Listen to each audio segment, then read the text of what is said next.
Olá, irmãos, ouvintes, trabalhadores da Casa de Abel Sebastião de Almeida, dando continuidade ao estudo do livro No Rumo do Mundo de Regeneração, nós vamos ler, dar uma esmiuçada aí no capítulo 13, as investigações prosseguem. Bom, nós paramos no ponto em que a equipe de Eurípides Barçanufo ela está dando ajuda ali àquela casa espírita, né? O Manuel Filomeno de Miranda, ele está nesse grupo. E o que acontece? Está havendo um ataque à casa espírita, as trevas, né? Aí com determinados indivíduos que se autodenominam os justiceiros, estão atacando os trabalhos ali na casa espírita, porque eles são contrários, né, a doutrina de Jesus. Então eles fazem de tudo para atrapalhar o que ocorre ali. E eles não conseguem atingir diretamente o presidente, alguns trabalhadores. Então, nesse caso específico, eles usaram a esposa, né, do irmão Gumercindo, que é o presidente da casa, e de um outro trabalhador. Então eles perturbam, os trabalhadores daquela casa através dos seus familiares, nesse caso aí as esposas, que foi a forma que eles conseguiram, que eles encontraram para atingir esses irmãos. Então eles estão sendo, esses espíritos foram atraídos, né, para a sessão de desobsessão. Um já foi contido, já foi encaminhado, e nós paramos exatamente num outro que era um bispo. Ele tinha sido um bispo da Igreja Católica, e o Eurípides Barçanufo, através da indução hipnótica, ele tinha feito com que esse irmão se transformasse em lobo. Então, aqueles espíritos que o acompanhavam estão ali em polvorosa, assustados. E é justamente nesse ponto que começa esse capítulo. Então, vamos lá. Os espíritos que seguiam o bispo de conduta infame pareciam aturdidos com o que acabaram de ver. Mesmo aqueles bulhentos que foram retirados da sala e conduzidos a um espaço contínuo mais se perturbaram. Tratava-se de um grupo de mais de 50 áudicos, ou seja, bajuladores, eram os seguidores, a corte ali daquele bispo, a seu serviço, que ante o espetáculo da transformação do perispírito do seu algoz ficaram perplexos. Já estavam acostumados a ver espíritos mutilados e deformados no antro onde viviam, mas nunca puderam entender como se operava esse fenômeno de zoantropia, por ignorarem que a mente é a grande modeladora das expressões anteriores. Então, embora esses irmãozinhos lá no plano espiritual, no umbral onde eles viviam, eles já conheciam essa problemática da zoantropia, que é a transformação do perispírito, da aparência daquele espírito em animal. Eles já conheciam, mas eles ficaram abismados porque foi ali na frente deles, foi uma indução hipnótica ali do líder, que se transformou em lobo contra a vontade dele, foi uma indução, Então aquilo ali os apavorou, porque eles desconheciam o quê? Que a mente é a grande modeladora das expressões exteriores. Então nós fomos lá na nossa fonte de estudos, que é o Livro dos Espíritos, e na Gênese, e fomos lá ver a definição clássica do perispírito, que foi o perispírito que se modificou. A indução fez com que a mente daquele bispo moldasse a forma do seu perispírito numa forma de lobo. Então, o que é o perispírito? É o laço que une a alma ao corpo, o princípio intermediário entre a matéria e o espírito. Essa é a definição clássica, não é, do perispírito. É algo que está entre o espírito, a mente, e a matéria. É o princípio intermediário entre esses dois, que serve de comunicação. E na Gênese, no capítulo 14, nós também temos essa definição, lá no item Os Fluidos. O perispírito, o corpo fluídico dos espíritos, é um dos mais importantes produtos do fluido cósmico. É uma condensação desse fluido em torno de um foco de inteligência humana. Então, o perispírito é a condensação do fluido cósmico universal em torno de um foco de inteligência ou da alma, do espírito. Né?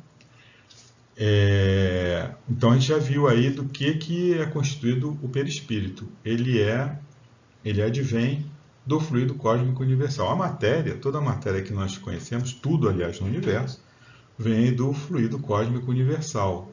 Só que obedecem a determinadas propriedades, cada qual ali no seu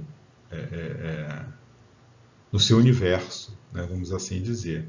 Eu tenho leis que regem, né, a matéria densa, a matéria bruta, e eu tenho outras leis que vão regir essa matéria quinta essenciada. E também nesse item lá da Gênese dos fluidos, nós temos a seguinte observação também. Os espíritos atuam sobre os fluidos espirituais. Então, se eles atuam sobre os fluidos espirituais, evidentemente eles atuam, né, sobre o perispírito, que é um fluido espiritual. Empregando o pensamento e a vontade. É a mesma coisa que o Eurípides falou. Né? Para os espíritos, o Manuel Filomeno de Miranda. Para os espíritos, o pensamento e a vontade são o que é a mão para o homem.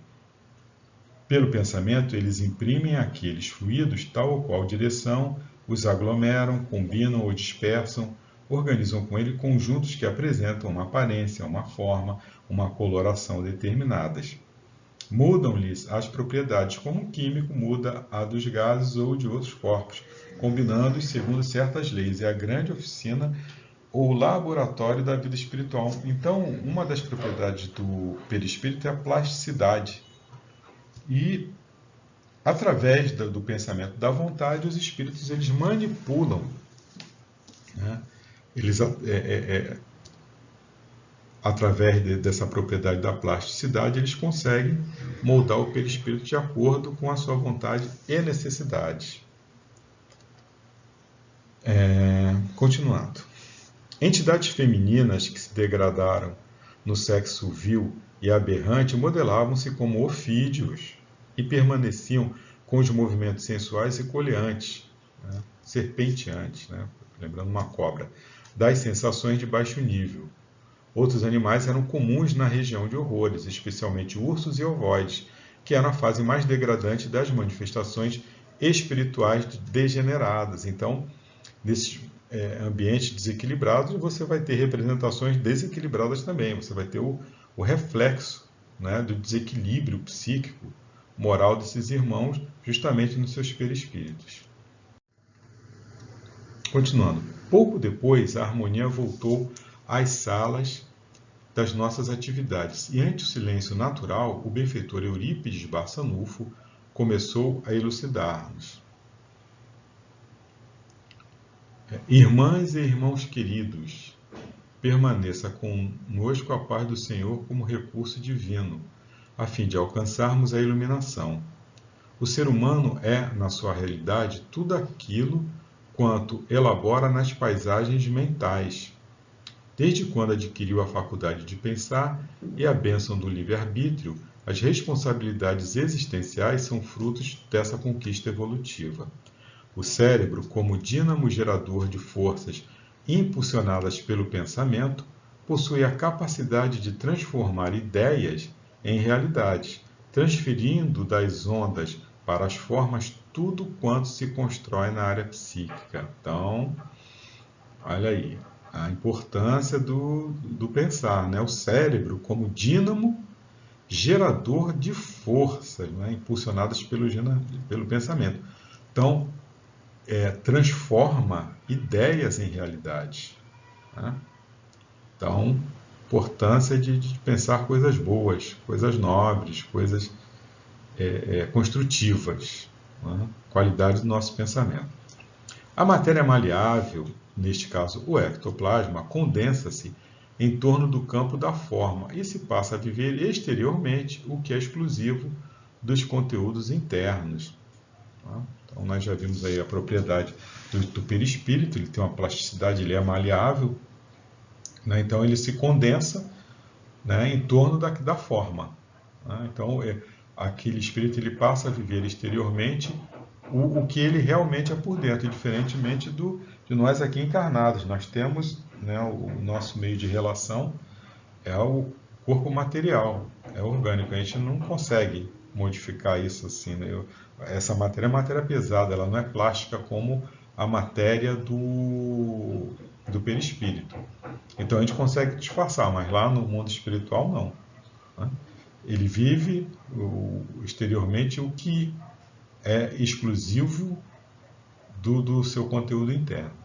De igual maneira, os acontecimentos são programados conforme os atos praticados em experiências anteriores, tornando-se efeitos vivos em expectativas de transformação. Da mesma forma que você que é maleável é o perispírito, né? Ele se adensa, enfim, para determinadas formas.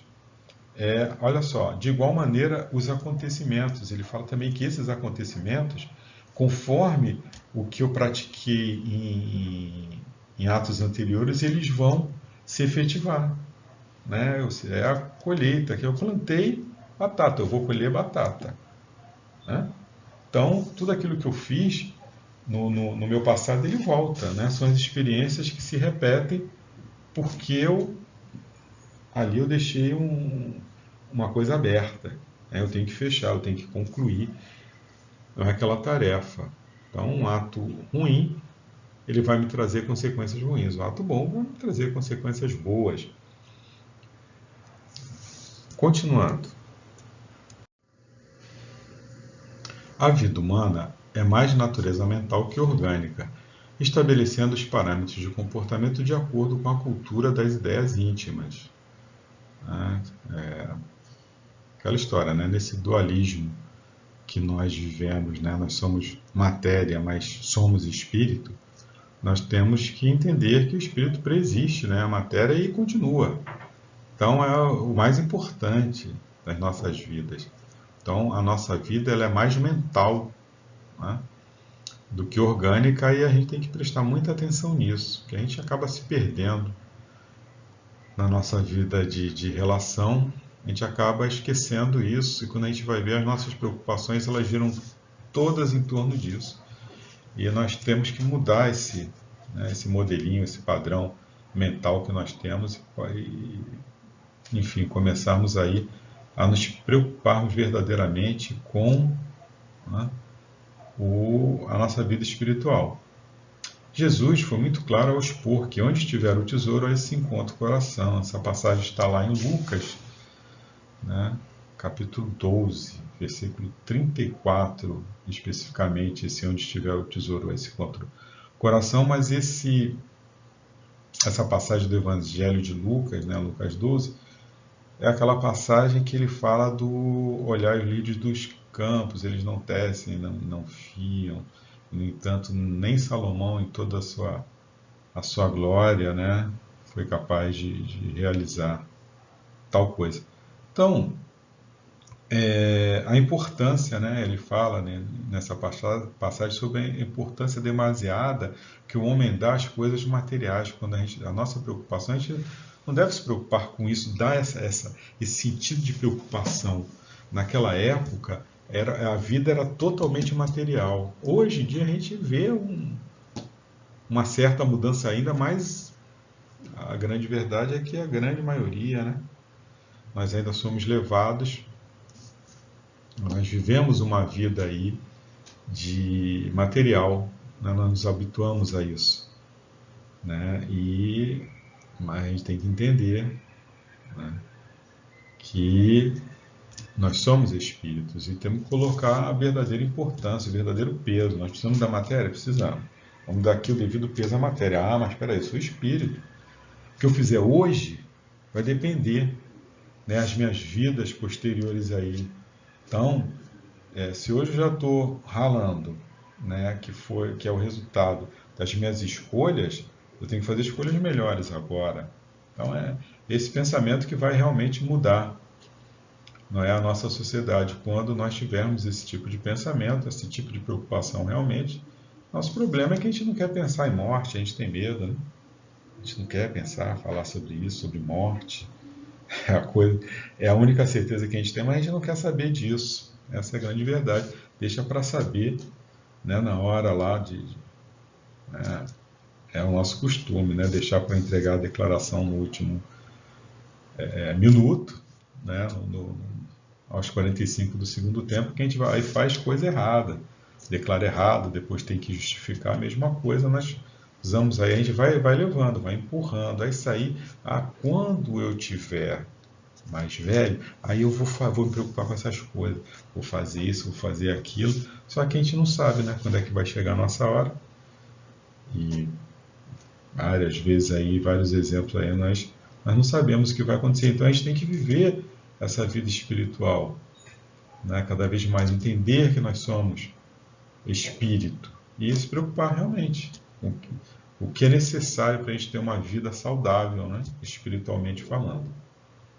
Tudo quanto acalentamos nas nascentes do ser, o pensamento, nascente do ser, o pensamento, passa a ser de nosso interesse inadiável, mesmo que disfarcemos, evitando que o exterior revele o ser real que está oculto. Nós somos acostumados, habituados a vestirmos aí as nossas máscaras, né, sociais, e a gente às vezes se confunde nisso, se perde nisso. Nós somos o que a sociedade quer que eu seja, né? Então, eu sou simpático, eu estou sorrindo para as pessoas, eu sou educado, eu sou polido, mas por dentro eu detesto, né, aquela pessoa, eu odeio aquela pessoa, eu nutro sentimentos de inveja, de ódio por aquela pessoa.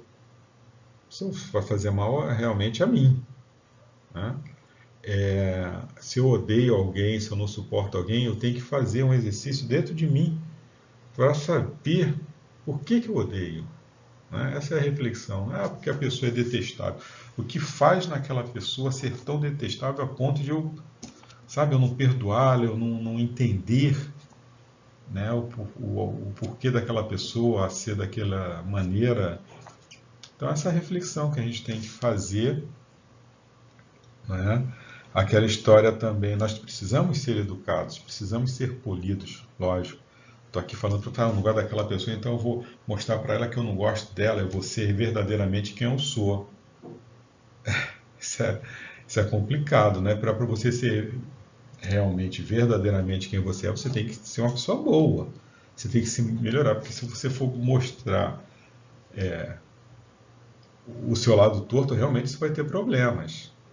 Então, você tem que se melhorar, você tem que cada vez mais procurar compreender, né? Você tem que tentar ser realmente o que você é, mas você tem que se modificar para ser uma pessoa boa, né? Para mostrar realmente algo de bom, né? Passar algo de bom para aquelas pessoas que estão ali. É evidente que você tem que ser educado, você tem que ser polido, mas você tem que ser real. Senão você vai estar vivendo uma farsa, você vai estar se enganando a si mesmo. É compreensível que aspirações e anelos cultivados adquiram vida e passem a significar verdadeiros tesouros, por cuja conquista se lutará mesmo que de forma inconsciente. Então, lá no livro Libertação, de André Luiz, nós pegamos o seguinte trecho: o homem e a mulher, com seus pensamentos, atitudes, palavras e atos, criam no íntimo a verdadeira forma espiritual a que se acolhem. Cada crime, cada queda deixam aleijões e sulcos horrendos no campo da alma, tanto quanto cada ação generosa e cada pensamento superior acrescentam beleza e perfeição à forma perispirítica, dentro da qual a individualidade real se manifesta, mormente depois da morte do corpo denso. Há criaturas belas e admiráveis na carne e que no fundo são verdadeiros monstros mentais, do mesmo modo que há corpos torturados e detestados, no mundo escondendo espíritos angélicos de celestial formosura. Então é aquela coisa, quem vê cara não vê coração, né? Aqui é compreensível que aspirações e anelos cultivados adquiram vida, aí passa a significar verdadeiro tesouro, por cuja conquista se lutará mesmo que de forma inconsciente. Então, o que que eu aspiro, o que que eu desejo, né? Aquela história, onde é que está o tesouro? Onde é que está o tesouro? Ali vai se encontrar meu coração. E eu vou plasmar aquilo, né, em mim. Então, nós vemos aí pessoas que são belas, né? Mas será que aquela pessoa por dentro ela é bonita, ela é bela? Nós vemos o exterior da pessoa, a gente não vê o interior. Então a gente julga, né? Da mesma forma que nós vemos um ser assim que, né, não desperte muita simpatia, você já fica cheio de coisa com aquela pessoa porque ela não é bonita, porque ela não é bela. Pode ter um espírito muito elevado que esteja ali ao passo que uma pessoa que você acha belíssima, agradável, e aquela pessoa ali seja um espírito muito atrasado. Então, a gente tem que prestar atenção nessas coisas também, né? Entender que eu sou um espírito, o meu irmãozinho que está ali também é um espírito que está ali dentro. Quem ele é na realidade, né? Nas experiências do erro e do acerto, seleciona-se por automatismo o melhor, tá? Aquilo que propicia a felicidade. Em decorrência da fixação mental, vão se plasmando no modelo organizador biológico ou perispírito, que é muito plástico devido, né, a essa propriedade, constituído de energia muito especial, as formas que serão assumidas pelo espírito em próxima oportunidade de reencarnação. Né? Então, é o nosso livre-arbítrio, são as nossas escolhas. Eu escolhi, né? Eu plantei, eu vou colher. É semelhante a uma árvore de decisão usada em programação. Quando o programador ele vai fazer um programa, ele tem uma determinada tarefa e tem uma série de controles, né? De processos. Por exemplo, né? Um programa de banco e a pessoa está querendo sacar um dinheiro, mas tem que saber se ele tem saldo suficiente para aquele saque. Então você tem lá no programa que está ali por trás, você tem uma instrução que, olha, saque? Sim, né? Você tem uma árvore de decisão, né? Tem duas vertentes, sim ou não. Né? Você faz um questionamento e você tem uma resposta possível. Ou é verdadeira ou é falsa. Então tem saldo, você vai testar para ver se aquele saque que ele está pedindo, ele é maior ou menor que aquele saldo. Né? Se for maior, você não vai permitir o saldo, vai dar uma mensagem, olha, saldo suficiente. Se for menor, né, a quantia, você vai liberar a quantia para aquele cara, vai diminuir, né, do saldo atual e vida que segue. E é mais ou menos o que ocorre conosco. Nós somos os programadores da nossa vida. Né? Então, eu vou fazendo lá minhas coisas, eu vou ficando com o meu saldinho. Né? Se meu saldo pode ser positivo ou negativo. Né? Mas fui eu que programei, eu que montei isso tudo. Né? São as minhas escolhas. É o meu livre-arbítrio. Né? É a experiência do erro e do acerto. Olha que coisa interessante. Seleciona-se por automatismo, você acaba sendo automático as suas escolhas, de tanto que você vai sempre naquilo ali, o melhor. Mas o que é o melhor? Né? O que é felicidade? Para mim, às vezes, o melhor, o que vai propiciar felicidade para mim naquele momento, realmente não é melhor. Não é a melhor escolha, nem vai propiciar a verdadeira felicidade para mim. Mas, para mim, para aquele momento, eu estou tão habituado com aquilo que aquilo para mim é o melhor. Eu preciso, eu vivo no mundo material e eu quero angariar recursos para poder viver melhor nesse mundo. Eu vou fazendo coisas que vão me propiciar isso. Mas essas coisas que eu fiz, será que elas estão dentro de uma ética, de uma moralidade?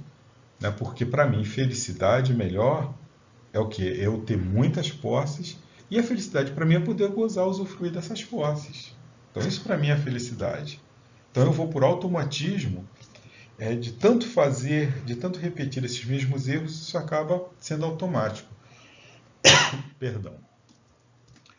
Então eu tenho que vencer, né, esses clichês, né, esse automatismo, né, com que eu estou habituado. Né? Sabe por que eu estou fazendo isso? Né? Refletir sempre sobre as minhas ações.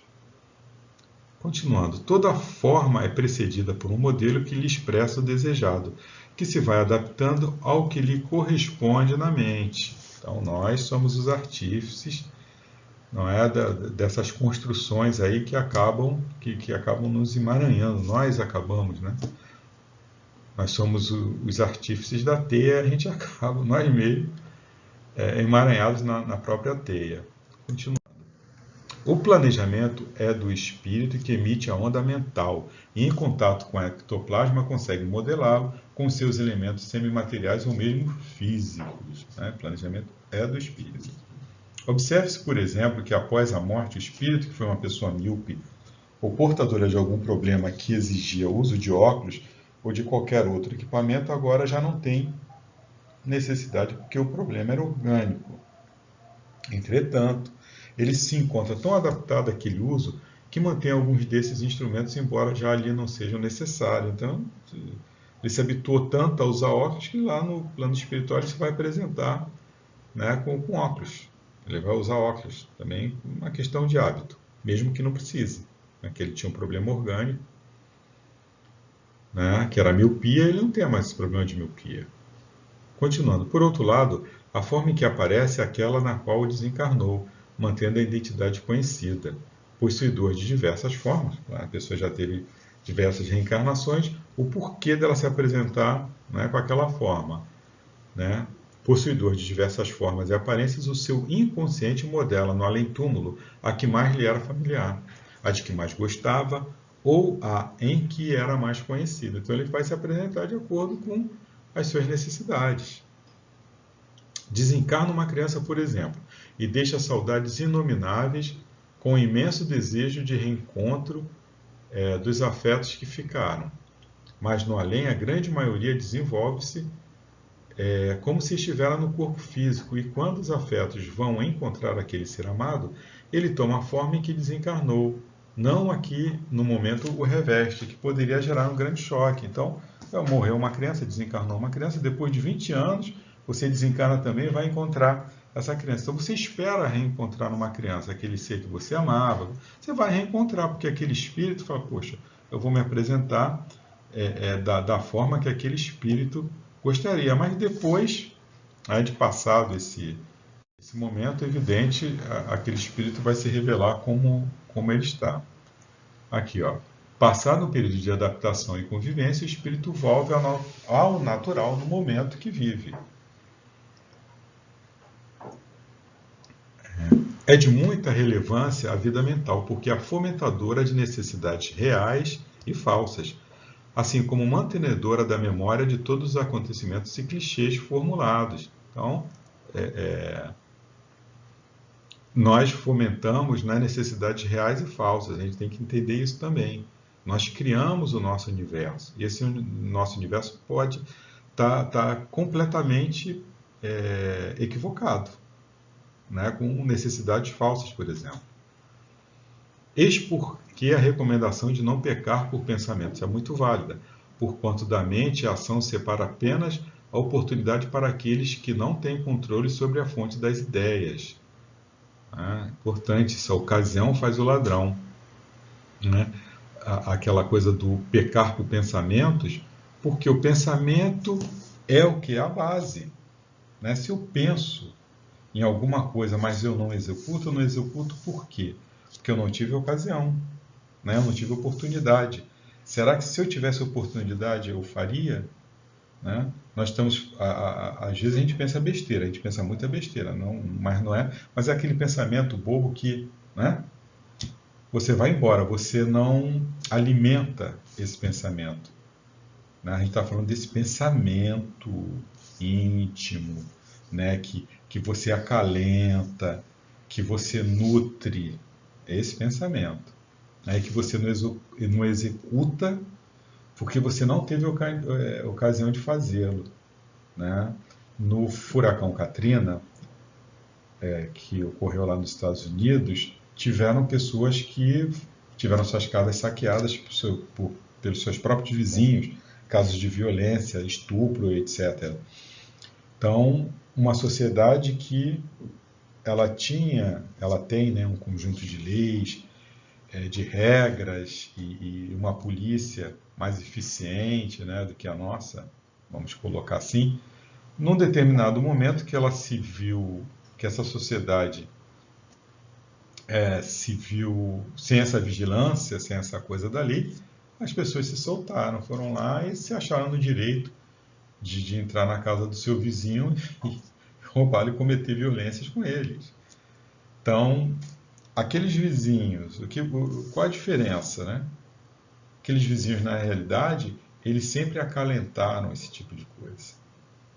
Mas não faziam porque existia a lei, porque eles tinham medo de serem presos, né? Não estou falando aqui que a sociedade americana é uma sociedade hipócrita, não é isso, né?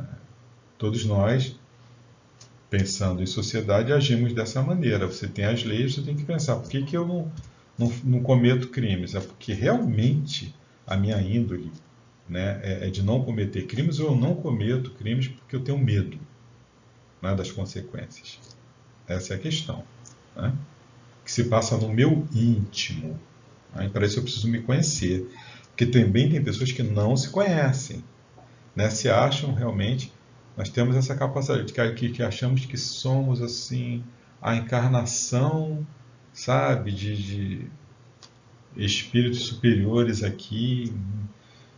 A gente não se conhece, né? A gente se engana. A gente acha que nós, eu sou muito bonzinho, coisa e tal, e de vez em quando aí, quando a coisa aperta, aí nós somos surpreendidos pelo nosso posicionamento, por coisas que nós somos capazes de fazer que nem tínhamos ideia. Aquela história do Chico, né? Ele falava, eu sei as feras que eu levo dentro de mim. Se o Chico levava feras dentro dele, ele tinha que controlar, imagina, né, como estamos. Continuando, manter quanto possível o pensamento lúcido e tranquilo, qual um lago sereno, é o ponto ideal que todos devem alcançar para então edificar nessa paisagem nobre e serena as futuras programações evolutivas. A disciplina mental é urgente e necessária em quaisquer fases existenciais, porque se trata apenas de um hábito. Olha que importante isso. A disciplina mental é urgente. Urgente. Isso foi Eurípides Barçanufo que disse. É necessária. A disciplina mental, e nós não temos. Essa disciplina mental é necessária. Da mesma forma que nós nos habituamos, né, ao mal durante as nossas existências pretéritas, a gente tem que começar a nos habituarmos ao bem, a disciplinarmos o nosso pensamento. Porque se a gente deixar, né, esse barco aí, né, ele já conhece o caminho, ele já sabe, a gente vai continuar cometendo os mesmos erros. Então a gente tem que ter esse hábito, essa disciplina, né? Disciplina mental, entendermos que tudo nasce aqui, né? E eu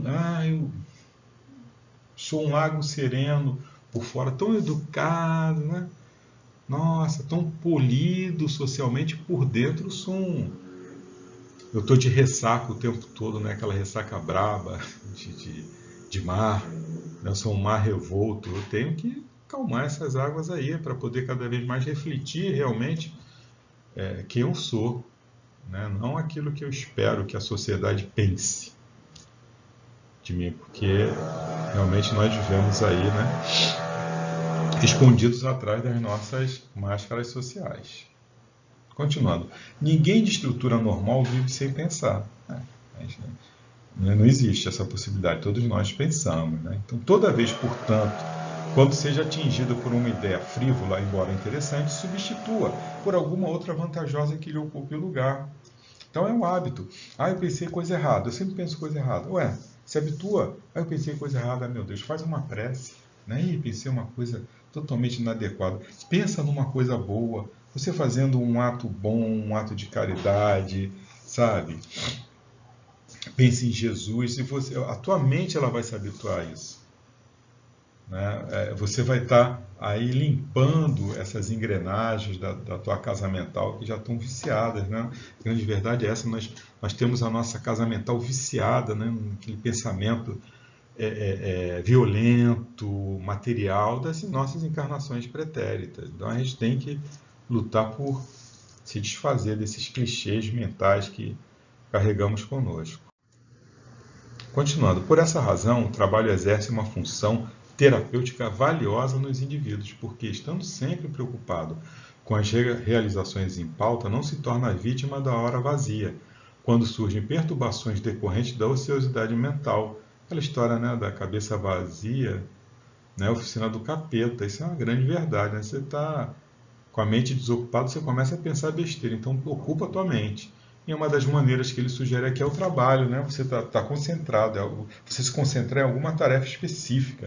Desde que trabalho, né? Ele não está se referindo aqui a trabalho que ele simplesmente, único e exclusivamente, é um trabalho remunerado. Você tem que ocupar o seu tempo, né, com algo útil, né? De preferência, né? Para que você habitue tua mente, né? Tua mente está concentrada ali a pensar, não ficar pensando só em besteira. Você não está fugindo, né? Não é uma fuga. Você está habituando, você está disciplinando tua mente a se ocupar, né? com outras coisas, né? E o hábito ele acaba por se fixar, e aí as coisas vão se tornando mais fáceis. Né? A gente tem que entender que são milênios e milênios de nossa existência aí, né? O pensamento materialista, egoísta, orgulhoso, e a gente está fazendo um esforço danado para ir para um outro lado. Então é trabalho e disciplina mesmo. Todo o espaço na mente deve sempre estar acionado para objetivos edificantes, nos quais os sentimentos se aprimoram e a vida se exalta. É um caminho, né? Você tem que pensar coisas boas edificantes, e aí os seus sentimentos eles vão se aprimorar. Houve uma pausa prolongada para nos ensejar digerir pela reflexão os valiosos comentários. O silêncio permitia-nos escutar a respiração de todos. A seguir, o benfeitor prosseguiu. O que mantém um espírito aferrado à vingança é uma questão, né? O que mantém um espírito aferrado à vingança por séculos de espera, mesmo conhecendo as leis da imortalidade e do progresso? É o pensamento alucinado que fixa a ideia e perde-se no tempo e espaço, que para ele, o desesperado, tem um sabor de agora. Quando for possível ao espírito compreender que somente o amor pode propiciar a felicidade, em qualquer circunstância, tempo e lugar, a oportunidade de transformar adubo em flores, desgraça em ventura. Tem espíritos que, para eles, o tempo não passou. Às vezes um fato ocorreu há 1000 anos atrás, para ele é como se aquilo fosse ontem. Né? O espírito perde a noção. Né? O ódio faz com que ele perca essa noção de tempo e espaço e ele viva aquele momento como se fosse agora. E aqui outra coisa interessante, quando for possível o espírito compreender que somente o amor pode propiciar a felicidade em qualquer circunstância, tempo e lugar, né? Aí sim ele vai estar se modificando, né? Esse adubo vai virar flores, desgraça vai virar aventura. Então é isso que a gente tem que ter, né? A ideia vingança, ver ali aquele que me fez mal cair, isso não vai me propiciar a felicidade. Né? Somente o amor vai propiciar a verdadeira felicidade. Continuando. Os sentimentos primitivos, porém, a que se dá muita atenção, mantendo-os através de conceitos ultramontanos, ou seja, conceitos teológicos, não? E superados, não permitem espaço para a compreensão de que todo esse tempo transcorre a prejuízo de quem os cultiva. A lei do perdão, fomentadora da paz, fixa igualmente e materializa-se graças ao mesmo fenômeno. A mente fixa a monoideia. Nós pensamos para o mal, né, pensamentos para o mal, nós vamos fixar, né, o mal. Nós vamos repercutir o mal. Da mesma forma, né? Se eu pensar no bem, essa coisa da monoideia, fazer o bem, fazer o bem, fazer o bem, né? Eu vou estar repercutindo, né, o bem. Então, é o processo de transformação, é a disciplina. A primeira coisa, eu preciso adquirir, né, aquela disciplina, né? Nós temos que entender que nós fomos criados simples e ignorantes, né? O hábito, aquele estado do hábito que faz o monge, não é isso? Então, tem que se habituar a isso, a esse, sabe, moldarmos a nossa casa mental ao bem, né? Tirar aquelas teias de aranha, limpar aquelas engrenagens que só foram usadas, né, para coisa ruim. É que nem uma panela, né? Você usa uma panela para um tacho para fazer doce, né? Com o tempo você vai, né, tendo ali naquele tacho os resquícios daqueles doces velhos. Você vai usar aquilo para uma outra coisa que não seja fazer aquele doce, você tem que limpar, você tem que arear muito bem aquela panela, deixar de molho. A mesma coisa na nossa mente. Aí você vai criando, né, vai se incrustando ali de pensamentos, de coisas ruins que vão exteriorizando, né, para o seu perispírito, para você exala tristeza, você exala inveja, você exala energias negativas. Então a gente tem que modificar isso, né? A gente se encanta com as histórias dos bons espíritos, né? Nas narrativas que nós lemos, nossa, que o fulaninho viu uma luz assim assado. Cara, a gente tem que correr atrás, né? Agora, eles não nasceram assim, eles passaram, em algum momento, esses espíritos tiveram também que passar por esse processo de disciplina, né? E se esforçaram para isso. Então, é o mesmo processo, a gente tem que fazer os nossos esforços. A gente não vai deitar hoje com as nossas imperfeições e à noite, né, vai acontecer um processo milagroso e eu vou acordar espírito puro. Isso é um processo, né, gradativo. Eu, quando fumava, eu achava a coisa mais difícil do mundo parar de fumar. Para mim, isso era tão... Estava assim, no impossível, de tão viciado que eu era. Mas você passa o primeiro dia, terrível, o segundo também, o terceiro você já passa melhorzinho. Aí na primeira semana você viu e fala, caramba, eu consegui, uma semana. E vai para a segunda, passa-se um mês, quando você vê, você não tem mais necessidade, você mudou o teu hábito, você mudou, sabe, o teu pensamento não está mais ali. Então você construiu, né, um novo pensamento, um novo comportamento. Deixou para trás aquele hábito nocivo, terrível, aquela coisa velha que sabe-se lá quantas encarnações, né, eu não tinha esse hábito de fumar. E agora eu deixei realmente não fumar, não tenho vontade, na mínima vontade. E quando eu penso assim, meu Deus, quanto tempo eu perdi, quanta saúde eu perdi, quanto dinheiro também, né? Eu poderia ter usado em coisas melhores, enfim. Mas a experiência. Mas é uma experiência que ficou. Eu não vou voltar atrás, não é? Eu vou voltar a fumar, por quê? Não tem não faz o menor sentido, né, para mim voltar a fumar. Então é isso, a gente tem que... disciplina. Eu só consegui parar de fumar porque eu tive disciplina. Eu não fui deitar, fumante hoje, acordei no dia seguinte, eu não estou sentindo vontade nenhuma de fumar, não. Foi difícil. Mas eu consegui, enfim, muitos conseguem, nós vamos conseguir, né, sermos espíritos melhores também. Né? Nós fomos criados por Deus para isso. Continuando. As transformações perispirituais primitivas, muito comuns nos seres atrasados, dão lugar aos contos imaginários do passado sobre vampiros, casas mal-assombradas, vinganças diabólicas, dominação de bens materiais, mesmo após a morte, e toda a cadeia de males que as criaturas criam para si mesmas em face da ignorância que a mente, né, o pensamento é capaz de criar. De maneira idêntica, nos lugares espirituais onde renasceram seres beneméritos da humanidade, foram realizadas obras de amor e de progresso, movimentos de louvor e desenvolvimento moral das pessoas, porque permanecem imantadas na psicosfera aquelas vibrações que envolvem as regiões, mantendo-lhes as lembranças felizes.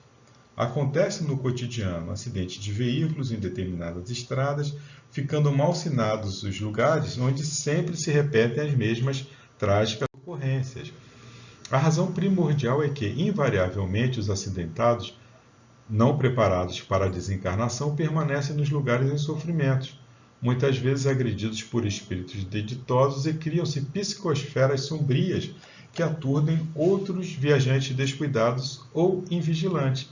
Então, o fato não foi o fato em si, né, o causador daquela psicosfera pestilenta, sombria, né? Mas foi o sentimento daqueles espíritos. Porque se você é um espírito que sofre um determinado acidente, um determinado local, mas você já tem consciência plena de quem você é, você não vai ficar ali, você não vai ficar emitindo energias, pensamentos, vibrações negativas. Agora, se você for um espírito ignorante, você vai ficar ferrado ali àquele lugar, né? E aquele lugar ele vai acabar se empesteando, né, com as tuas vibrações ruins, da mesma forma que ele, o Eurípides Barçanu falou, de um espírito, né, que ao contrário de um espírito ignorante, ele era um ser de luz e ele deixou ali a sua marca, né? Ele criou uma psicosfera, né, que outros espíritos também que foram atraídos por aquela energia balsâmica,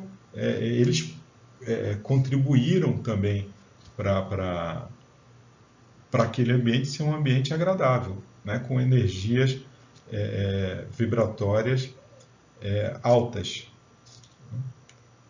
Continuando, o apego exagerado a bens materiais, residências, joias, pertences e mesmo pessoas por afeto doentio normalmente induz o espírito que assim procede a manter a ideia da posse alucinada, rebelando-se e atacando todos aqueles que inadvertidamente se interessam pelas suas propriedades.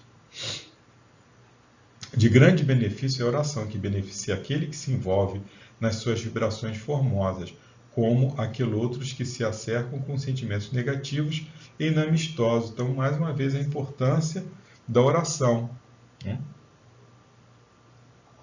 De você se envolver, não é, em boas vibrações através da prece, né?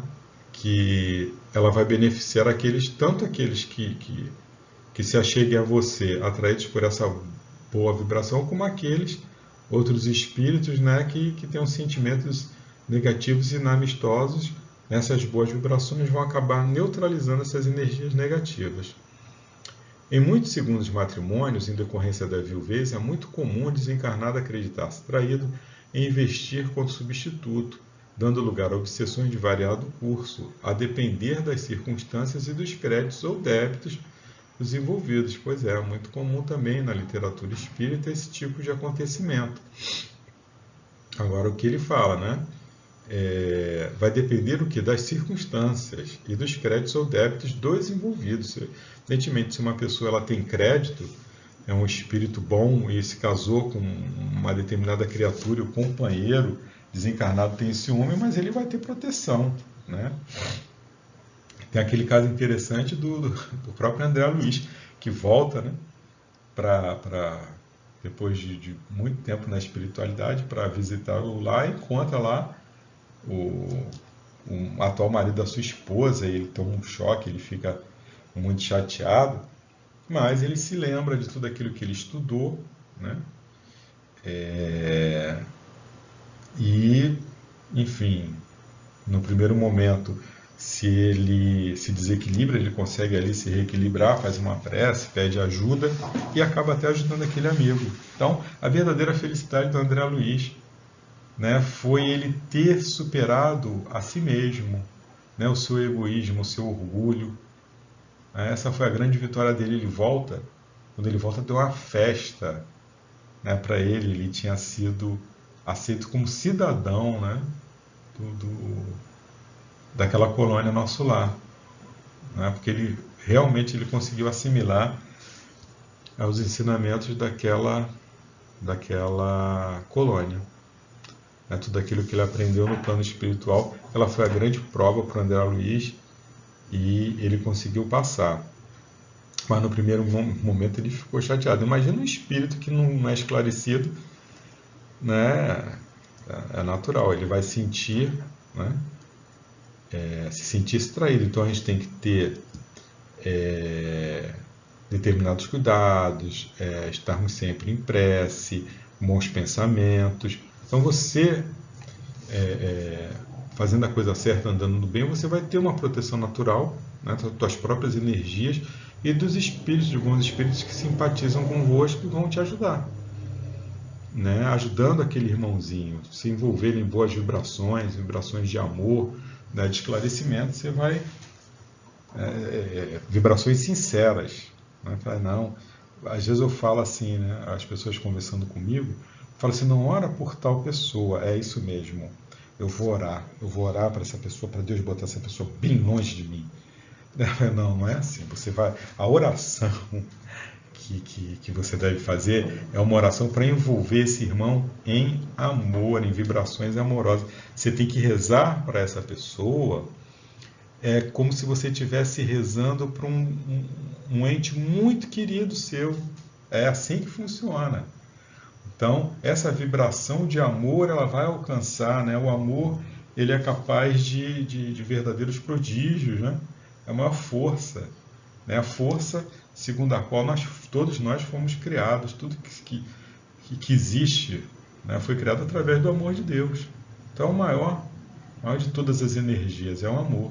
Então, aí eu tenho um inimigo, aquela pessoa não gosta de mim, aquele colega de trabalho e aquela pessoa que gosta do meu companheiro, da minha companheira,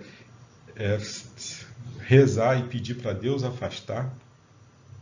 Né? Aquela pessoa é filha de Deus também. Por que ele vai afastar? Se ele gosta tanto de você, daquela pessoa, por que Deus vai atender, né, a tua solicitação? Agora, se você pedir com amor, realmente com preocupação por aquela pessoa, para aquela pessoa ser feliz, né? Para aquela pessoa encontrar realmente, para aquele espírito realmente encontrar a resposta correta, né? Para os seus questionamentos, encontrar o verdadeiro caminho, o caminho da felicidade verdadeira, aí sim, né? A probabilidade enfim, é 100%, né, de sucesso, porque Deus, ele quer o bem das criaturas, ele quer, se são dois inimigos que estão ali, né, sendo cobrados pelo passado, e você é capaz de vibrar por essa pessoa com amor, né, o teu problema você já resolveu. O teu problema você já resolveu. Agora vamos ajudar o nosso irmãozinho, né, ele precisa de ajuda. É assim que a coisa funciona. Continuando. Todo esforço deve ser investido na conduta mental saudável, na emoção equilibrada, a fim de que os atos sejam louváveis e promotores de bem-estar daqueles que assim se comportam. Isso que a gente estava falando.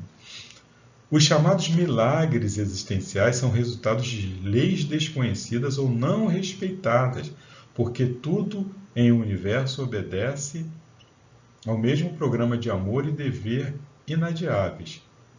Pensa no bem e a luz da paz clareará os teus passos na direção do teu triunfo imortalista. Nunca te permitas, seja quem for, duvidar das soberanas leis da vida, porquanto são elas que sustentam o cosmo no infinito e as micropartículas na sua união e desagregação. Desejando que todos compreendamos e hajamos com sabedoria, deixemos-nos arrastar pelo pensamento cósmico na direção da plenitude, que é o reino de Deus dentro de nós.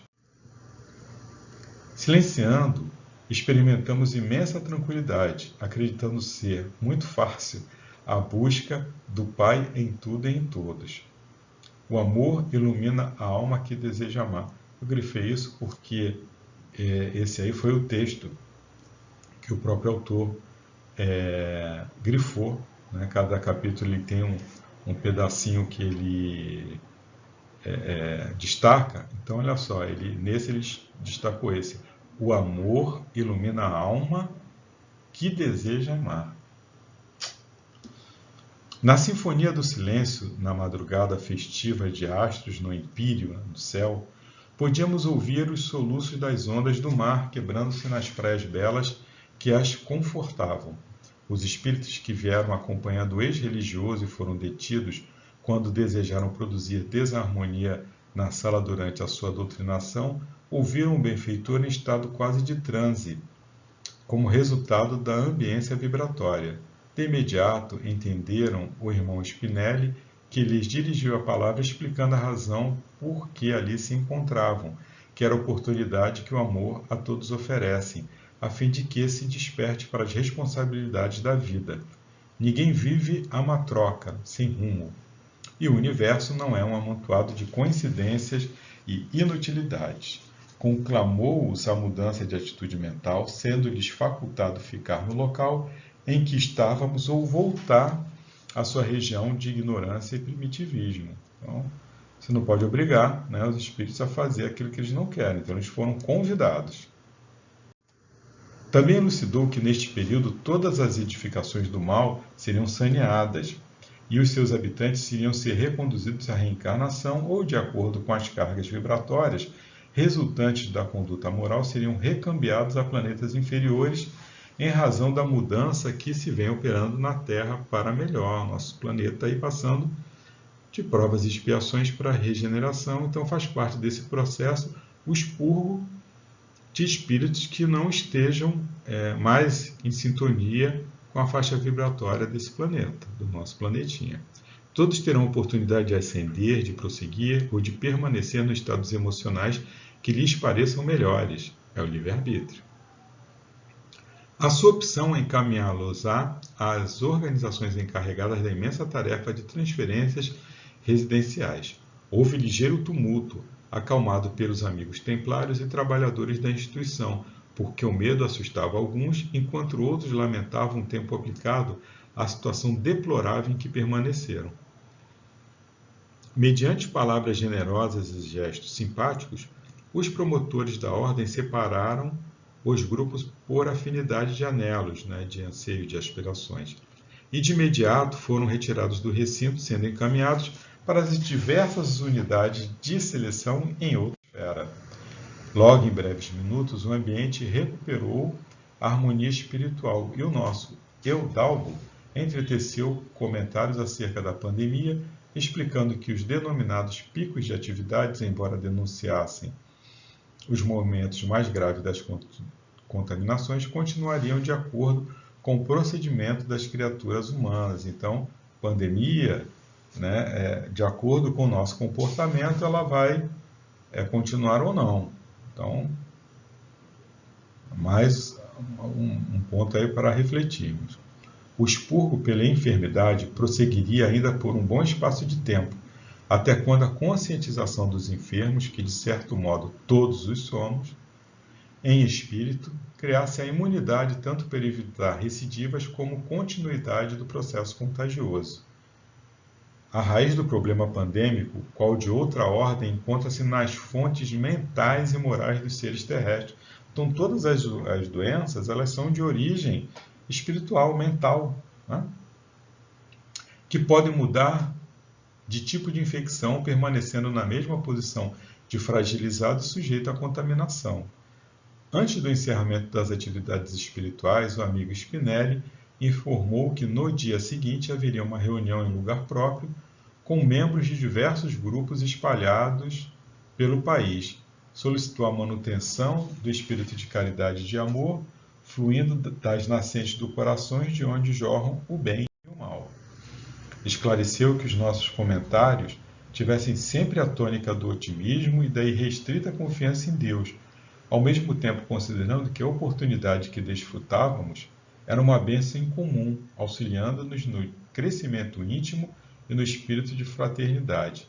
Dia chegará, concluiu, e muito em breve, quando as aparentes barreiras que nos impedem a comunhão mais fácil com os irmãos reencarnados diminuirão, facilitando-nos a ambos melhor compreensão do sentido profundo da vida, e será exatamente no período em que o planeta se encontra em faixa de regeneração, a todos proporcionando motivos de felicidade no transcurso de cada existência. Então, quando nós tivermos alcançado essa faixa de regeneração, essa comunicação com o mundo espiritual, ela vai ser muito mais ampla, facilitando aí, para nós o entendimento das leis universais que nos regem. Bom, então terminou aqui o capítulo, né? O amor ilumina a alma que deseja amar, foi o título, foi o texto, né, que foi selecionado para esse capítulo pelo autor, que resume, né, bem esse capítulo, né? O amor ilumina a alma que deseja amar. Então, se nós desejamos, né, amar realmente, o amor ele passa a fazer parte das nossas vidas. Que nós possamos mudar os nossos hábitos, as nossas atitudes, os nossos pensamentos. Estamos aqui para isso, né, na grande escola da vida, na disciplina, né, para todos nós aí que pretendemos, né, nos candidatar a uma vaguinha aí nesse planeta, né, de regeneração. Bom, que a luz, a paz e o amor de Jesus permaneça em nossos corações, que nós possamos continuar concentrados com pensamento de amor, de caridade aos nossos irmãos, né, porque o trabalho seguinte, ele necessita de muito amor, né, no atendimento aos nossos irmãozinhos necessitados. São muitos os pedidos, né, de ajuda, de socorro que chegam à nossa casa, nossa tão amada casa, que possamos ajudar os nossos irmãos com nossas boas vibrações, né, que o amor, que a luz, a paz, o amor de Jesus possa alcançar a todos. Que assim seja, graças a Deus, graças a Jesus, graças a Maria de Nazaré.